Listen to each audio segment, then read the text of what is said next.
Hey, what's going on? Mid-afternoon, we on that grind. But hey, Bomac speaks up, goes to the Boxing Voice, and he had a couple of things to say. When it comes to Shawn Porter and Danny Garcia, I guess their viewpoint in it now, they've confirmed that their viewpoint is, quote, basically they're not fighting any PBC fighters unless they have a belt. I guess that's what the new philosophy is. That, all they care about is fighting for belts. So if somebody doesn't have a belt, they, quote, don't have anything to offer. Even though Shawn Porter would be his biggest payday, because if you promote that right, that's a 300,000 plus pay-per-view. And let's see what Danny versus, Earl Spence does if they fight next. Let's see how, how much, Danny Garcia doesn't bring anything to the table, because that's a 300,000 plus pay-per-view if they do that next. After Danny fights in a couple of weeks. I think next week or the week after that. And he also said, one of the things that he also said was the fact that, that supposedly their next fight is going to be against a title holder. So the only way I can see them doing that, they're not fighting for any of the major belts. So I was thinking about maybe they're fighting for one of the minor belts, or maybe they're fighting a guy with the IBO belt and saying, hey, we're fighting a titleist. Or maybe they're going to go up to 154 pounds and do that fight that was offered to them. Maybe. Maybe they do that. Or maybe they just end up fighting some regular old Joe Schmo. It ends up not being a title fight. Then he has to explain to everybody why, he's fighting this particular guy who doesn't have a title, yet he wouldn't fight Danny or Shawn Porter. But as far as that part's concerned, I mean, you can like the man, whatever you want to say. When it pertains to that situation, you have to say he ducked Danny Garcia, and you 100% have to say he ducked Shawn Porter, because that's what he's already admitting. His team is admitting we're not doing that fight at all, because they, quote, don't have belts. So that's what it is when it comes to that particular situation. He also said that, he believes that, it's when it comes to splits, that it's a 50-50 fight. He said this is a 50-50 fight, and that he also said that, offers have been sent, but that Earl Spence or PBC is, quote, still focused on their own agenda, which to me could mean that they're basically saying no. It could be anything. It could be them saying, we're offering you to fight, but you got to come to PBC to fight. You got to come to Fox, or you got to come, or you got to come to Showtime, but it's going to be a PBC event. It could be a situation where, like, yo, you're taking 40%. We're not going any lower than 40, any higher for you than 40%. It could be those things. But I mean, if they're sticking on that 50% thing, I don't see this fight happening. I mean, I don't see this fight happening at all. If that's the case. And what's going to make it worse is the fact that he's going to continue fighting this lower tier competition, while Earl Spence is going to keep probably doing pay-per-views. He's going to keep doing 300,000 plus pay-per-views. So he fights Danny, that's going to be over 300,000, and his popularity is even growing further. So there's a possibility that he could do 400,000 pay-per-views with Danny or more.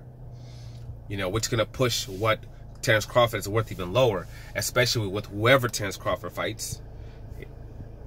It's going to drop. His stardom is going to continue to drop. And then after that, if he fights Manny Pacquiao like this thing is going to fight, that fight probably does over 1 million pay-per-views. So now you've done over 300,000 pay-per-views on 3 times, and then you've done 700,000 to over 1 million pay-per-views with Manny Pacquiao. Don't let them do 1.52, because then it'll really get ugly. So what exactly are you coming to the table with? He's coming with 3 belts. He's coming with a substantial amount of pay-per-views that he's done over and over and over again. And what are you really bringing to the table? So I think the fact that he's not willing to fight those tougher level, opponents that would, bring his cachet up, and it'll bring his name up, and it'll put him to a space where, because these are pay-per-view fights from Shawn Porter's a pay-per-view fight, Danny's a pay-per-view fight. Not only could he have made a substantial amount more of money than he's making now for both those fights, that's number one, but then number two, you increase your stardom, and then you put yourself into a space where you can pretty much ask for that 50-50, like, yo, this is what I'm bringing to the table. I've done 300,000 plus pay-per-view twice too with these 2 particular guys. And then see what my performance has been against them. Look at what my performance was against Shawn Porter. You know, look at what that performance was. So what's up?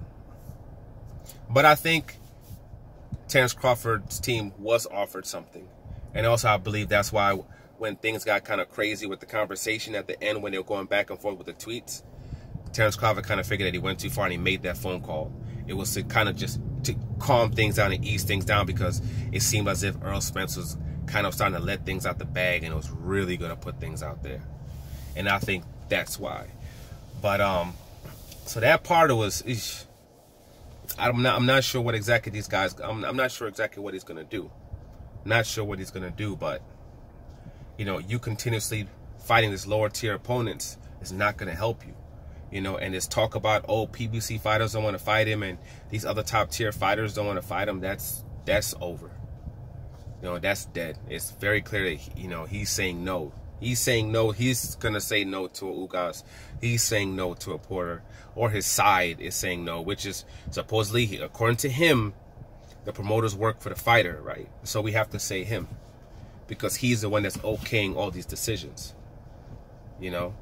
So it can't say, oh, it's the promoters keeping it for fight from happening when it works good for you, but then when it doesn't work good for you and it's better for you for, you know, to say that you as the fighter in control, then flip it around.